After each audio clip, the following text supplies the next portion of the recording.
pourquoi planifier la cession de son entreprise peut rapporter gros et éviter des regrets. Un jour, un entrepreneur m'a lancé. J'ai décidé de vendre, j'ai mis l'annonce hier, on verra bien. C'était dit avec insouciance, presque comme s'il vendait sa voiture sur deuxième main. Le problème, c'est qu'une entreprise, ce n'est pas une voiture. C'est souvent l'œuvre d'une vie. Et si vous la vendez sans préparation, vous prenez le risque de brader des années de travail. Planifier une cession, ce n'est pas bureaucratique ni contraignant. C'est stratégique. C'est même, osons le dire, l'un des meilleurs investissements que vous puissiez faire dans la dernière ligne droite de votre aventure entrepreneuriale. Prenons un exemple. Jean dirigeait une belle PME. Il pensait vendre dans l'année. Sauf que 50% de son chiffre d'affaires provenait d'un seul client, et tout reposait sur lui. Aucun process formalisé, aucun cadre capable de prendre le relais. On a travaillé ensemble pendant 18 mois. Il a diversifié sa clientèle, renforcé son équipe, réorganisé les opérations. Résultat, à la vente, le prix proposé était 40% supérieur à celui initialement estimé.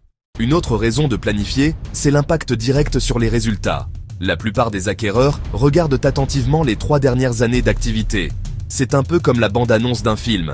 Ils s'en servent pour se faire une idée rapide. Si les chiffres sont soignés, si les marges sont bien gérées, si les anomalies comptables ont été lissées, alors l'entreprise donne une bien meilleure impression.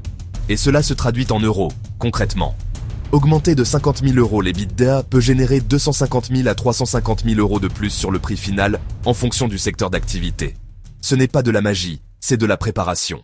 La planification permet aussi de sécuriser tout ce qui peut faire fuir un acheteur. Contrats clés, contentieux en cours, dépendances invisibles, conflits latents. Ce que vous traînez depuis 10 ans en vous disant « un jour, il faudra régler ça », il vaut mieux le faire avant d'entrer en négociation. Croyez-moi, les repreneurs ont un radar très sensible pour ce genre de choses. Et quand ils sentent un risque, ils le traduisent tout de suite en rejet, voire en baisse de prix dans le meilleur des cas. Mais au-delà des chiffres, il y a le facteur humain. Transmettre une entreprise, c'est aussi passer le relais, et ça ne se fait pas du jour au lendemain. Un bon repreneur, vous ne le trouvez pas en claquant des doigts.